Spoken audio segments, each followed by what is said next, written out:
When is it acceptable to DNF a book? This is writer Doris Lessing's 2 cents on how to choose what to read. There is only one way to read, which is to browse in libraries and bookshops, picking up books that attract you, reading only those, dropping them when they bore you, skipping the parts that drag, and never reading anything because you feel you ought, or because it is part of a trend or a movement.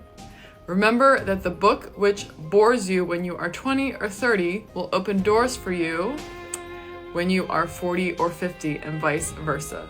Don't read a book out of its right time for you. I agree, I will DNF a book. I will not force myself to read through an entire book that I am just clearly not interested in. However, before I will DNF a book, usually I will try to regenerate interest into the book. For me, a great example is The Great Gatsby. I was really not feeling that book. So before I just stopped reading it, I knew there was a lot of articles written about this book online by people who are much smarter than me and much more insightful. So I started reading articles on The Great Gatsby. I started looking at SparkNotes.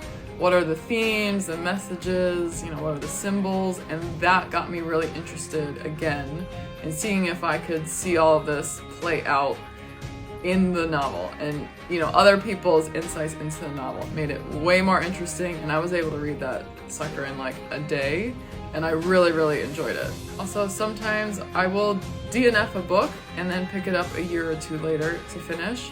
War and Peace is a good example. I think I tried for 2 or 3 years to read that book until I finally read it this year. So that's my 2 cents, I guess. Don't force yourself to read. I certainly don't force myself. If I'm done, I am done. But if I can regenerate interest in the book, or if I can pick it up at a later time, then I do that. Let me know what y'all think.